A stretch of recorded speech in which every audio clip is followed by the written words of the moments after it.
18 তারিখে আওয়ামী লীগের মরণকালের সারাদিন একদম সকাল থেকে সন্ধ্যা পর্যন্ত একটি হরতালের ডাক দিলেন।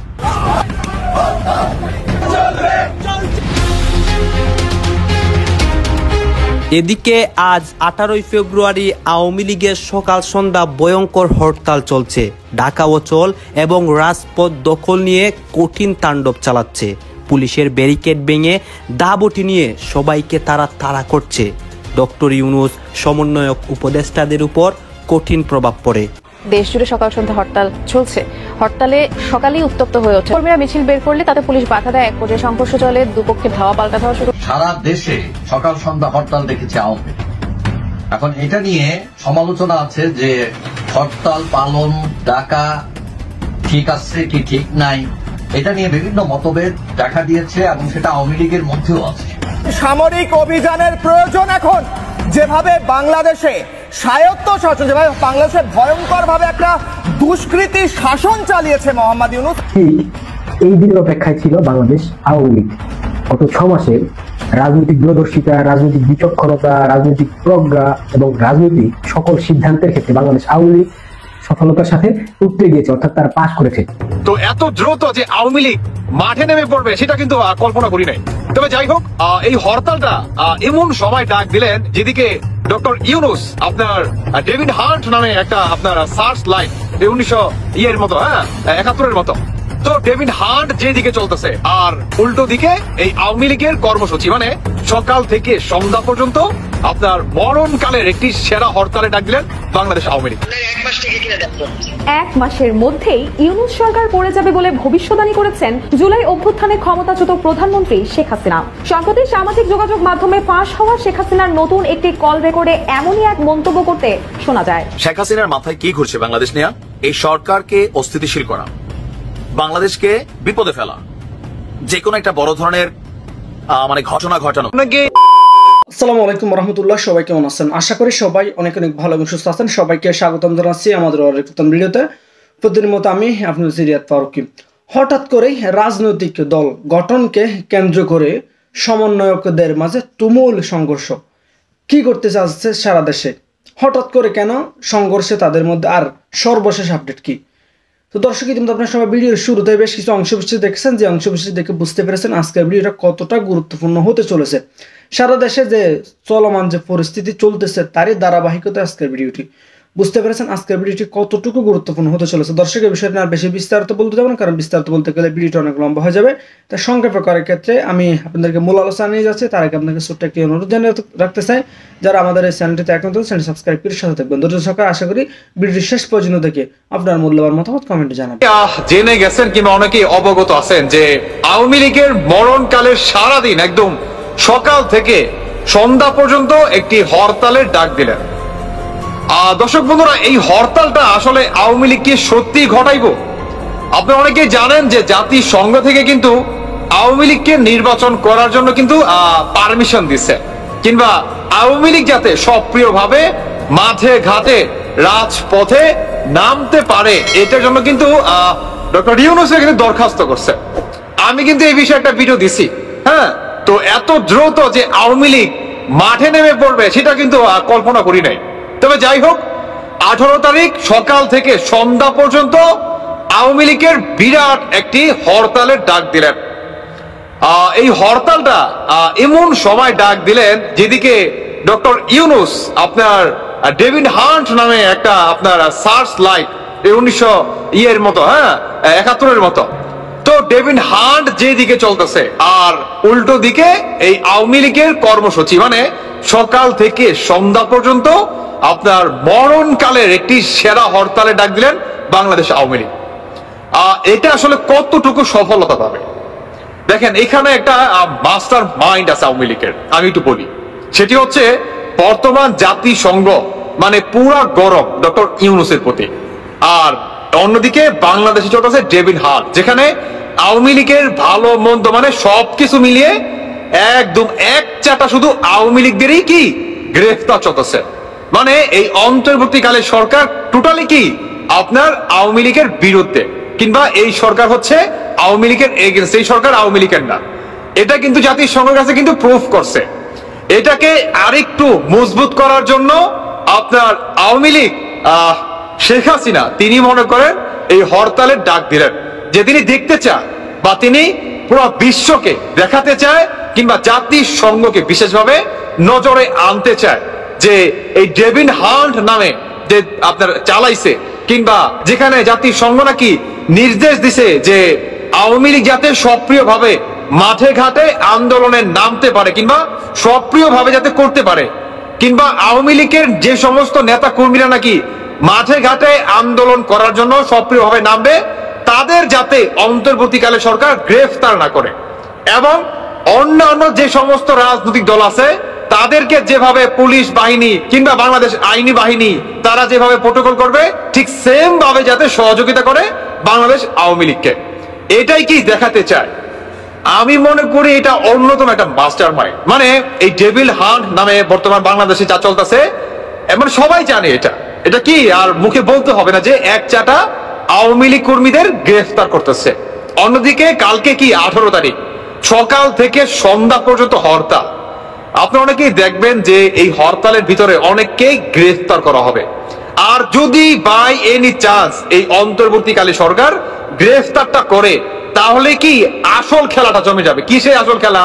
সেটি হচ্ছে তখন আপনার আওয়ামী লীগ আপনার জাতিসংঘকে বলতে পারবে যে দেখেন আপনারা তো বলছেন বা ডক্টর ইউনূসকে আপনারা একাধিকবার একটার পর একটা নোটিশ পাঠাইছেন যাতে আওয়ামী লীগ কর্মীদেরকে তারা যদি রাজপথে নামে, তারা যদি কোনো কর্মসূচি পালন করতে চায় শান্তিপ্রিয় ভাবে, তাদেরকে যাতে আইনত কোনো বাধা সৃষ্টি না করা হয়। কিন্তু আপনাদের কথা কি কোনো তোয়াক্কা করতেছেন কিংবা আপনাদের কথা বুইরা আঙ্গুল দেখিয়ে কি সবকিছু উল্টে ফেললো এই ডক্টর ইউনূস। এটাই কি আপনার আওয়ামী লীগ দেখাতে চায়?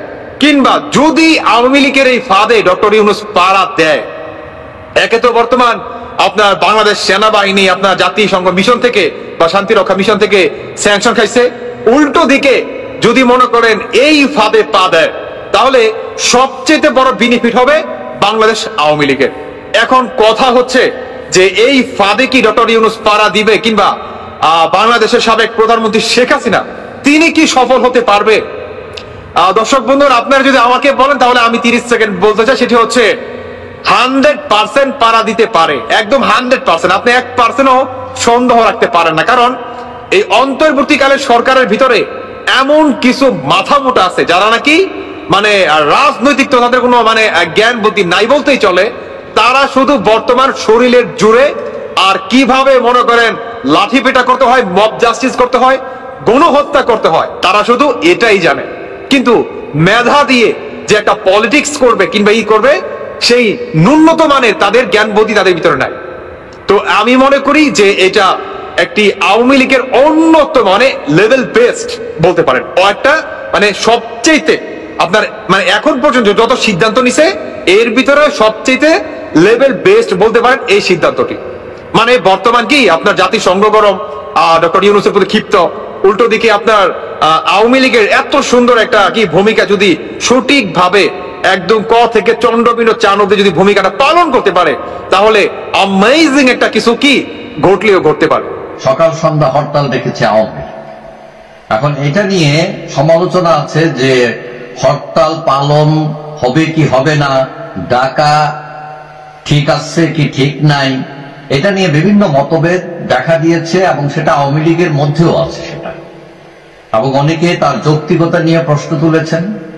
এখন আওয়ামী লীগের একটি পেজ আছে ফেসবুকে যেটাতে সকল কর্মসূচি ঘোষণা করা হয়, যেটাতে প্রায় 38 লাখ লোক ফলো করেন যে পেজটাকে, এবং মূলত বেশিরভাগ আওয়ামী লীগের লোকজনে সেটা ফলো করেন। এখন ওইখানে আগামীকালের হরতাল সফল করার জন্য যে আহ্বান জানানো হয়েছে সেই স্ট্যাটাসে অনেকেই অনেক ধরনের মন্তব্য করেছেন। তো আমরা কয়েকটা মন্তব্য দেখি যে এইটা আসলে হরতাল দেওয়া ঠিক হয়েছে কি হয় নাই। অনেকে মনে করছেন যে আওয়ামী লীগ জানে যে হরতাল সফল হবে না, তারপরেও দিয়েছে যে দলের স্পিড ঠিক রাখার জন্য, কর্মীদের মনোবল ঠিক রাখার জন্য।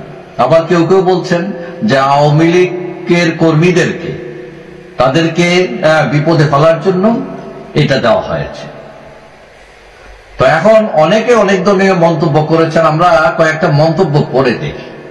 যেমন মোহাম্মদ আরিফ মাহমুদ নামে একজন লিখছেন যে চিপায় চিপায় চিল্লানি হোক।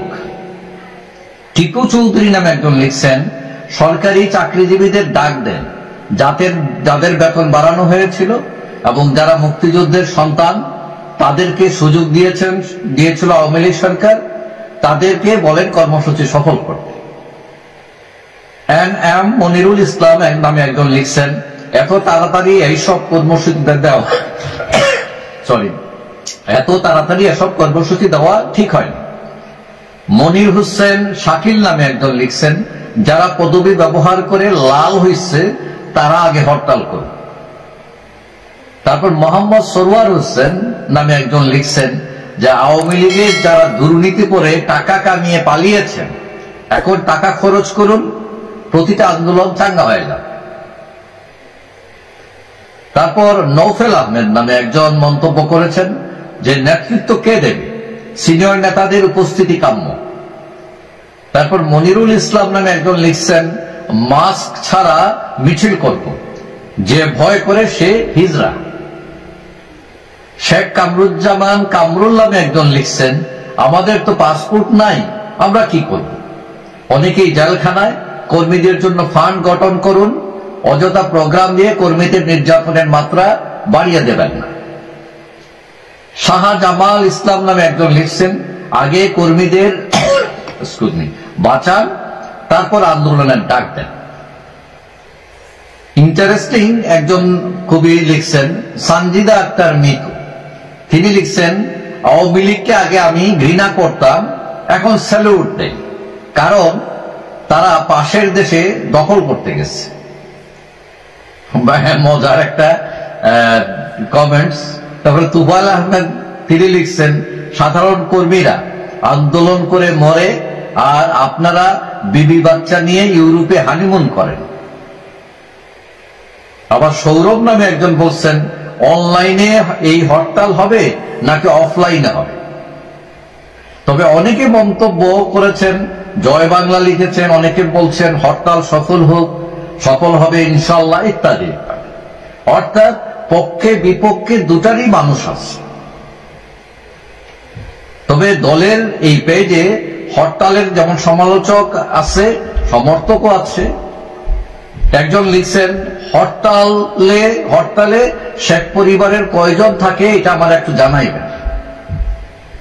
এখন এই সব মন্তব্যে বোঝা যায় দলের ভেতর কর্মীদের মধ্যে অনেক অভিযোগ এবং অভিমান আছে, এবং এই বিগত 15 বছরে অনেকে আঙ্গুল ফুলে কলা গাছ হয়েছেন, কিন্তু বেশিরভাগ কর্মী তারা তেমন কিছুই পান নাই, তারা শুধু পরিশ্রম করেই গেছেন। এখন এই বিপদের দিনে তাদেরকে ডাকা হচ্ছে এবং তারা এটার জবাব দিচ্ছেন। তো যাই হোক, যদিও শেখ হাসিনা বলছেন যে আগামীতে ক্ষমতায় আসলে তিনি এইসব বিষয়ে এটার সমাধান করবেন, কিন্তু আসলে আওয়ামী লীগ ক্ষমতায় কখন আসে, তিনি নিজে আসতে পারেন কিনা, এগুলো নিয়ে অনিশ্চয়তা রয়েছে। দেখেন, বিষয়টা নিয়ে যে দৃষ্টিভঙ্গিতে দেখেন, আমার কাছে মনে হচ্ছে এটা প্ল্যান সি। প্ল্যান এ হচ্ছে বৈষম্য বিরোধী, প্ল্যান বি হচ্ছে জাতীয় নাগরিক কমিটি, প্ল্যান সি হচ্ছে এই টিমটা। এখন আজকের দিনে খুবই চাঞ্চল্যকর যে খবরটা গণমাধ্যমে ঘুরে বেড়াচ্ছে, অনেকে কিন্তু শুধুমাত্র হেডিং দেখেই বিষয়টা নিয়ে একরকম চিন্তা ভাবনা করছেন, কিন্তু ভেতরের খবরে একদম শেষে 2টা লাইন আছে। ওই 2টা লাইন যখন আমি দেখছি তখন আমার কাছে মনে হয়েছে যে এটা প্ল্যান সি, টিম সি, আর সবকিছু মিলিয়ে আগামী দিনে যে নির্বাচন আসতে যাচ্ছে সেই নির্বাচনে রাষ্ট্র ক্ষমতায় যাওয়ার জন্য ছাত্ররা সর্বোচ্চ পরিমাণ পরিকল্পনা ফাইনাল করে ফেলেছে। দর্শক, জুলাই গণ অভ্যুত্থানে ছাত্র নেতাদের নেতৃত্বে আসছে নয়া ছাত্র সংগঠন। তবে প্রথমে আপনাদেরকে বলে দিতে চাই, বিষয়টা এমন না যে বৈষম্য বিরোধী ছাত্র আন্দোলনের সাথে এটার কোনো সম্পর্ক নাই, অথবা এটা নতুন আলাদা কোনো ছাত্র সংগঠন। অনেকেই ভাইবা নিছেন যে তাদের মধ্যে ঝগড়াঝাটি হয়েছে, যেহেতু এই কমিটির পদ নিয়ে আমরা দেখছি যে এখানে একটা গতকালকে থেকে ভিন্ন ভিন্ন ফেসবুকে যার যার অনুসারী, সার্জিসের অনুসারী, বাকেরের অনুসারী, তারপর যে যারাই আছেন তাদের অনুসারীরা আলাদা আলাদা স্ট্যাটাস দিচ্ছেন। বাট এটা হচ্ছে আলাদা খেলা। খেলাটা কি আমরা যদি দেখি যে আজকে এই আন্দোলনের অন্যতম ছাত্রনেতা এবং সমন্বয়ক আবু বাকের মজুমদার ঢাকা বিশ্ববিদ্যালয়ে মধুর ক্যান্টিনে আয়োজিত এক সংবাদ সম্মেলনে তিনি বলছেন, জুলাই অভ্যুত্থানের শক্তি থেকেই আসতে যাচ্ছে নতুন এই রাজনৈতিক ছাত্র সংগঠন। যেমন ধরেন ছাত্রলীগ, ছাত্রদল, ছাত্র শিবির, তাদেরও কিন্তু একটা সংগঠন হচ্ছে এরকমই যেটা আসতে যাচ্ছে। আর তাদের বক্তব্য, তাদের সংগঠনটি কোনো মূল দলের সাথে সম্পৃক্ত থাকবে না, এগুলা বলার জন্য বলা। আর এখানে ছাত্র শিবিরের একটা বড় কানেক্টিভিটি আছে, এটা তারা হাইড অ্যান্ড সিক যে খেলাটা, এটারও কিন্তু একটা অংশ এখানে কানেক্টেড হবে। তাদের বক্তব্য হচ্ছে জুলাই আন্দোলনে মানুষ যে রায় দিয়েছে সেটি এই সংগঠনের ভিত্তি। মূল থিম হবে স্টুডেন্ট ফার্স্ট, বাংলাদেশ ফার্স্ট। এটা তো হবে কি, বাংলাদেশে মূলধারার যে রাজনৈতিক শক্তিগুলোর সাব পার্ট আছে ছাত্র শক্তি হিসেবে, ছাত্রদল, ছাত্রলীগ, ছাত্র শিবির, তো এই বৈষম্য বিরোধীরা কলেজ ক্যান্টিনে বা কলেজ ক্যাম্পাসে এরা তো আলাদা আলাদা। এখন এদের বাহিরে আরেকটা টিম তৈরি হবে যারা কলেজগুলোকে, বিশ্ববিদ্যালয়গুলোকেও নিয়ন্ত্রণ করবে। এখানে বলা হচ্ছে বৈষম্য বিরোধী ছাত্র আন্দোলনের সাথে এটির কোনো সম্পর্ক নেই। তারপর হচ্ছে নয়া ছাত্র সংগঠনটি স্বতন্ত্র হবে। আমরাও এটা বিশ্বাস করি না, কারণ সম্পর্ক নাই বললে তো হয় না ভাই, আমরা বুঝি সম্পর্কটা কোথায় আছে। বাকেরের বক্তব্য যে এই আন্দোলনে বিভিন্ন মতাদর্শের লোকজন অংশ নিয়েছে, এখনো আছে। উদাহরণস্বরূপ তারা বলছে ছাত্রদল, ছাত্র শিবির, ছাত্র শক্তি, বাম, ডান, ইসলামী শিক্ষার্থী অনেকে ছিল। তো জুলাই আগস্ট পরবর্তী যার যার যে জায়গা, ওই জায়গাগুলোতে ফিরে গেছে। বাট এর পরেও অনেক ছাত্রছাত্রী রয়ে গেছে যারা আসলে কোনো সংগঠনের সাথে কানেক্টেড না। তো এখন তাদের পরিকল্পনা বা তারা মনে করছে জুলাই অভ্যুত্থানে যে দুইটি অঙ্গীকার, ফ্যাসিস্ট ব্যবস্থার সম্পূর্ণ বিলোপ এবং নতুন রাজনৈতিক বন্দোবস্ত, মানে এই দুইটাকে বাস্তবায়নের মাধ্য দিয়ে তারা এই ছাত্র আন্দোলনের কার্যক্রম মানে তারা চালিয়ে যাবে। একই সাথে এখানকার সাধারণ শিক্ষার্থী সহ যারা একটি মতাদর্শ অনুসরণ করে, বিশেষ করে আপনার আমরা যদি দেখি যে জুলাই অভ্যুত্থানকারীদের মধ্যে যারা আরো সফিস্টিকেটেড ভিশনারি পলিটিক্স করতে চায়, মানে ভবিষ্যতে পরিচ্ছন্ন রাজনীতি করতে চায়, তারাই এই ছাত্র সংগঠনটার উদ্যোগ নিয়েছে। তাদের বক্তব্য যে ফেসিবাদী ব্যবস্থায় সকল ছাত্র সংসদ কক্ষিগত ছিল, এখন এগুলা আস্তে আস্তে হবে। আচ্ছা, তো কবে নাগাদ? বলা হচ্ছে যে এখনো তারিখ এবং নাম চূড়ান্ত হয়নি। সরকারি বেসরকারি শিক্ষা প্রতিষ্ঠানগুলোতে যাওয়া হবে, গণতান্ত্রিক উপায়ে এটা নেতৃত্ব হবে। আর স্বতন্ত্র ছাত্রদের ঘোষণা নেওয়া অনেকে বলছেন, বাট আপনারা একটু ভালো করে যদি বুঝেন তাহলে বুঝে যাবেন। ডক্টর ইউনূস, বৈষম্য বিরোধী, জাতীয় নাগরিক কমিটি, নতুন যে রাজনৈতিক দল, সব কিন্তু একটা টিম, এর বাইরে কিছুই না। তবে এই টিমগুলোর একটা জিনিস ছিল না, যে তারা যখন রাজনৈতিক শক্তিতে তারা পরিবর্তিত হচ্ছে, তখন তাদের কলেজ ক্যাম্পাস, বিশ্ববিদ্যালয়, স্কুল, কলেজে তারা কাদের নিয়ে কাজ করবে, এই জন্য তাদের একটা ছাত্র সংগঠন দরকার। আর ওই ছাত্র সংগঠনটারই নতুন এই ফরম্যাটটা হচ্ছে, এটা বেসিক্যালি সবাই একটাই টিম, 5 ভাগে বিভক্ত, প্রত্যেকেরই কাজ হবে বৈষম্য বিরোধী বা জাতীয় নাগরিক কমিটি থেকে যারা রাজনৈতিক শক্তি হিসাবে যাবে, তাদের যে লেজুর ভিত্তিক সংগঠন হিসাবে সমাবেশ, বিভিন্ন প্রোগ্রাম, কাজ লাগলে ধরেন মব জাস্টিস, অনেক জায়গায় তারা কিন্তু করছে, হয়তো ভবিষ্যতে করবে, নাও করতে পারে। বাট মূল রাজনৈতিক দলটার পাওয়ার যে বেসটা, এটাই হবে এই ছাত্র সংগঠন। এটা আমার ক্যালকুলেশন বলছে, নাও হইতে পারে, বাট এটাই হবে। এখন দৃশ্য তো আমরা ক্যাপশন আমরা এটাই দিচ্ছি যেটা আপনারা দেখছেন, বাট আমার অ্যানালাইসিস বলছে এটা আলাদা কিছু না, এটা ঘুরে ফিরে একই জায়গায়। দর্শক, আরো এক দফা ভাঙনের মুখে পড়ল ছাত্র সমন্বয়কদের সংগঠন, এবং এর মধ্যে দিয়ে বোঝা যাচ্ছে যে নতুন রাজনৈতিক বন্দোবস্ত তারা কি নির্মাণ করবে। ছাত্র সমন্বয়কদের মধ্যে আব্দুল কাদের, বাকের মজুমদার, রিফাত রশিদ সহ আরো অনেকে বৈষম্য বিরোধী ছাত্র আন্দোলন থেকে বেরিয়ে তারা নতুন ছাত্র সংগঠন গড়ে তোলার ঘোষণা দিয়েছেন। সোমবার ঢাকা বিশ্ববিদ্যালয়ের মধুর ক্যান্টিনের সামনে একটা সংবাদ সম্মেলনে তারা এমনটাই ঘোষণা দিয়েছে। তবে দলটি, ছাত্র সংগঠনটি কি নামে আত্মপ্রকাশ করবে, ঠিক কোন দিন আত্মপ্রকাশ করবে, এই বিষয়ে নির্দিষ্ট করে তারা কিছু বলেনি। তবে মঙ্গলবার থেকে তারা সশরীরে সারা দেশে এবং অনলাইনের মাধ্যমে জরিপ চালাবে। সংগঠনের গঠন প্রক্রিয়া বা নাম কি হবে ইত্যাদি ইত্যাদি নানান বিষয়। এর আগে তো আমরা জানিয়েছি যে নতুন যে রাজনৈতিক দলটি আসতে যাচ্ছে, সেই দলের পদ পদবি নিয়ে নিজেদের মধ্যে কি পরিমাণ টানাপোড়েনের সৃষ্টি হয়েছে। এরই মধ্যে সাবেক সমন্বয়ক শিবিরের সাবেক সভাপতি আলী আহসান জুনায়েদ এবং তার অনুসারীরা পাল্টা সমাবেশ ডেকেছেন কেন্দ্রীয় শহীদ মিনারে 22শে ফেব্রুয়ারি, এবং সেই সমাবেশের সফলতা ব্যর্থতার উপরে নির্ভর করবে তারা পাল্টা কোনো রাজনৈতিক দল গঠন করবে কিনা। তো সংবাদ সম্মেলনে বাকের মজুমদার বা আব্দুল কাদের যে কথাগুলো বলেছেন, সেই কথাগুলোর মধ্য দিয়েই আমরা স্পষ্টত বুঝতে পারি যে তারা কি করতে যাচ্ছেন। এবং এটুকু আমি বলে রাখি, ছাত্র সমন্বয়ক তো অনেকেই আছেন, 188 জন সমন্বয়ক আমি যতদূর জানি, তার মধ্যে আব্দুল কাদের এবং বাকের মজুমদারকে আমার কাছে অন্তত অনেক বেশি মেরিটোরিয়াস মনে হয়েছে, অনেক বেশি, মোটামুটি অনেকটা তুলনামূলকভাবে অনেক বেশি প্রগতিশীল মনে হয়েছে। তো সেখানে বাকের মজুমদার যদি বলছেন, তিনি বলছেন সংবাদ সম্মেলনে যদি জানিয়েছেন, আমরা মনে করছি জুলাই অভ্যুত্থান পরবর্তী সময়ে আন্দোলনের যে অঙ্গীকার ফ্যাসিবাদী সিস্টেমের সম্পূর্ণ বিলোপ এবং নতুন রাজনৈতিক বন্দোবস্ত, এই দুটি বাস্তবায়নের মধ্য দিয়ে বৈষম্যবিরোধী ছাত্র আন্দোলনের কার্যক্রম সমাপ্ত হবে। একই সঙ্গে সাধারণ শিক্ষার্থী সহ যারা একই মতাদর্শে, তারা জুলাই অভ্যুত্থান থেকে আরো বেশি সফিস্টিকেটেড ভাবে ভিশনারি পলিটিক্স করতে চায়, তারা এই নতুন ছাত্র সংগঠনের উদ্যোগ নিয়েছে। বৈষম্যবিরোধী ছাত্র আন্দোলনের সাথে এর কোনো সম্পর্ক নেই, কোনো লেজুর ভিত্তিক রাজনীতি চর্চা করবে না তারা। যারা রাজনীতি করতে ইচ্ছুক তারা এই সংগঠনে যোগ দেবে। তার কথাবার্তার মধ্য দিয়ে একেবারে স্পষ্ট বৈষম্যবিরোধী ছাত্র আন্দোলনের সঙ্গে কোনো সম্পর্ক নেই। কিন্তু বৈষম্যবিরোধী ছাত্র আন্দোলনের যিনি আহ্বায়ক হাসান আব্দুল্লাহ কিংবা মুখ্য সংগঠক আব্দুল হান্নান মাসুদ, এমন কাউকে কিন্তু এই সংবাদ সম্মেলনে দেখা যায়নি। তারা বলেছেন যে বৈষম্যবিরোধী ছাত্র আন্দোলনের সঙ্গে এটি কোনো সম্পর্ক নেই, কিন্তু স্পষ্ট আমরা যেটা বুঝতে পারছি যে এটি আরো একটি ভাঙন। তো আব্দুল কাদের যে কথাগুলো বলেছেন সেটিও আরো সিগনিফিকেন্ট।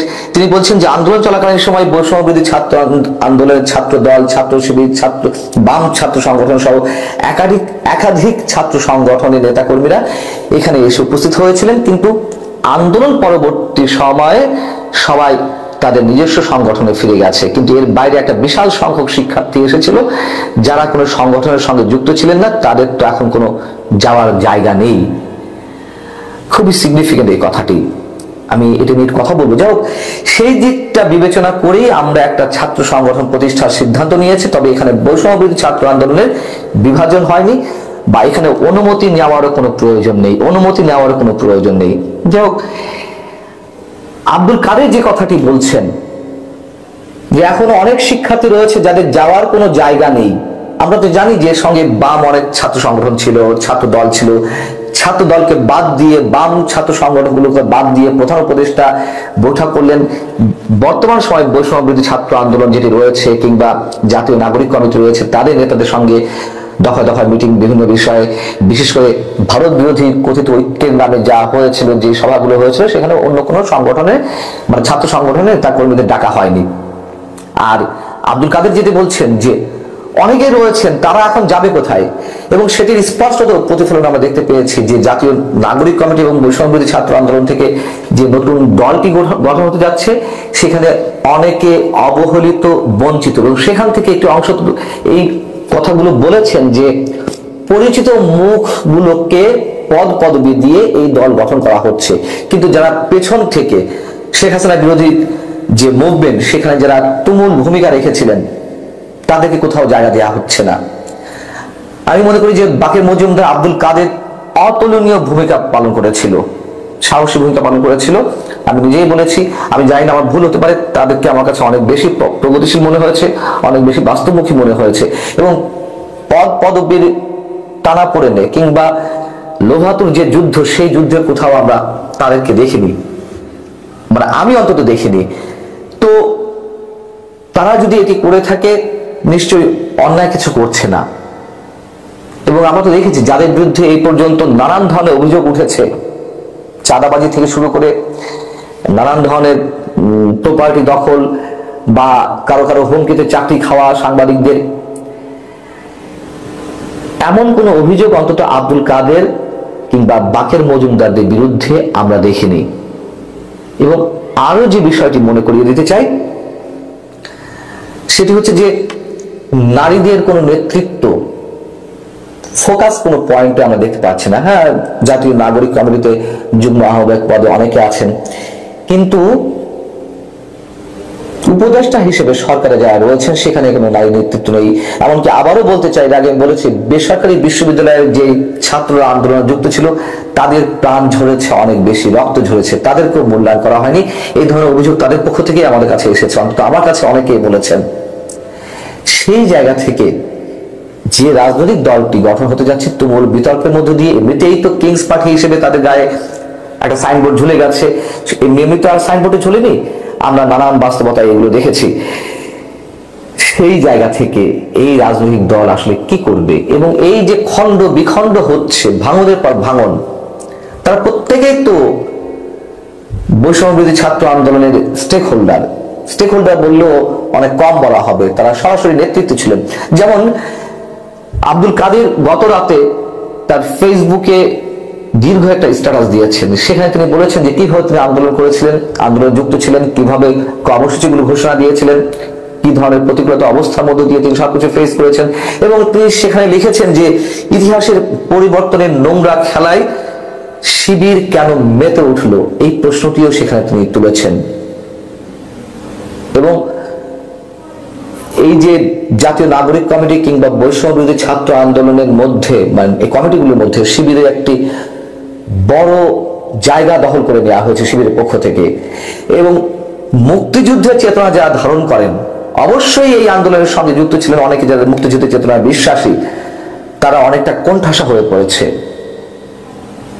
তারা দ্বিধাদ্বন্দ্বে আছে, তারা শেষ পর্যন্ত এই ধরনের কোনো রাজনৈতিক দলে থাকবে কিনা। মোদ্দা কথা হচ্ছে, প্রথম দিকে হয়তো কেউ আশাবাদী হয়েছিলেন, তারা আশাবাদের সৃষ্টি করেছেন নতুন কিছু দেওয়া হবে কিনা। কিন্তু আমি প্রথম থেকেই বলে আসছি, যখন থেকে রাজনৈতিক দলের গঠন হবে এরকম একটি প্রক্রিয়া শুরু হচ্ছে বা কথাবার্তা চলছিল, সেই 4.5 মাস আগে, তখন থেকে তাদের মধ্যে যে ধরনের বিভাজন ছিল, আমিও ঠিক একইভাবে বলে আসছিলাম এটি কিছুই হবে না।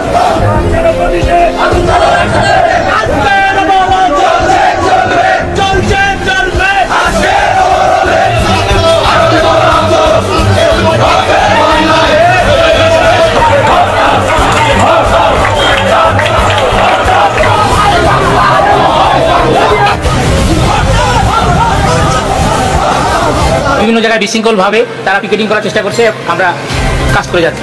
শেখ হাসিনার আহ্বানে 18 তারিখের আগেই সারা দেশ জুড়ে পালিত হচ্ছে আওয়ামী লীগ ও ছাত্রলীগের বিক্ষোভ মিছিল ও হরতাল। অবশেষে বগুড়া, রাজশাহী, গাজীপুর, নোয়াখালী, খুলনা, ময়মনসিংহ এসব জায়গায় চলছে আওয়ামী লীগের কঠোর হরতাল ও ভাঙচুর, এবং বিভিন্ন জায়গায় চলছে ডিলে ডালা হরতাল।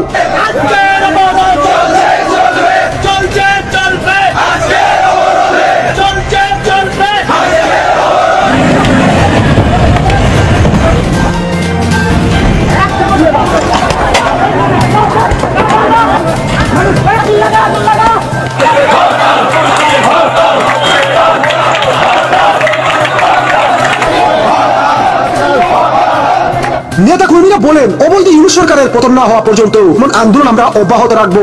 তারা ঘোষণা দেন, এটা আমাদের অস্তিত্বের লড়াই, হয় এদেশে অবৈধ ইউনূস থাকবে, নয় আমরা থাকবো। আগামীকাল 18 ফেব্রুয়ারি চলবে আমাদের অসহযোগ আন্দোলন, এবার হয় এসপার নয় অসপার।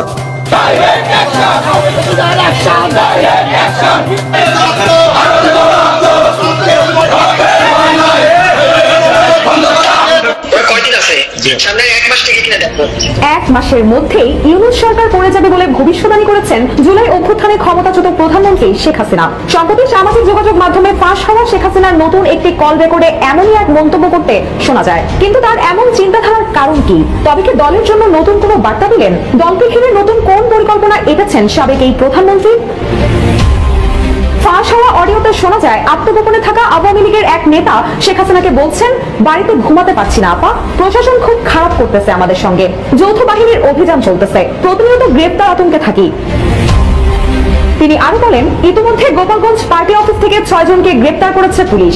আপনি জানেন কিনা জানি না আপা। উত্তরে শেখ হাসিনা বলেন, একজন শিবির আর একজন ছাত্রদল এখন গোপালগঞ্জে বসানো হয়েছে, তারাই এসব করছে। ফাঁস হওয়া অডিওতে শেখ হাসিনা আরো বলেন, জামায়াত এখন ডক্টর ইউনূসের কথা শুনে লাফাচ্ছে, কিন্তু এই সরকার কয়দিন আছে, আর 1 মাস টিকে কিনা দেখার কথাও বলেছেন এই অডিও বার্তায়। জামালকে উদ্দেশ্য করে 1 মাস পর আপনারা কি করবেন এমন প্রশ্ন ছুড়ে দিয়ে শেখ হাসিনাকে বলতে শোনা যায়, যারা বেশি বাড়াবাড়ি করছে তারা কোথায় যাবে সেটা আপনারা বুঝে নিন। যারা ঘরবাড়ি ভেঙেছে তাদের লিস্ট তৈরি করার জন্য নেতাকর্মীদের নির্দেশনা দিতে শোনা যায়। তিনি হুঁশিয়ারি দিয়ে বলেন, যারা ঘরবাড়ি ভাঙচুর এবং লুটপাট চালাচ্ছে গুনে গুনে সবার হিসাব নেওয়া হবে। 2009 সাল থেকে কিছু বলিনি উল্লেখ করে শেখ হাসিনা আরো বলেন, আমি এত বছর কাউকে কিছু বলিনি, আমি দেশের উন্নয়ন করেছি। এরপর যদি আল্লাহ আমাকে কোনো সুযোগ দেয় তাহলে সবার আগে যারা আমার নেতাকর্মীদের মারছে, কোথায় কোথায় ছাত্রলীগকে মারতেছে, প্রত্যেককে আমি শিক্ষা দিয়ে ছাড়বো।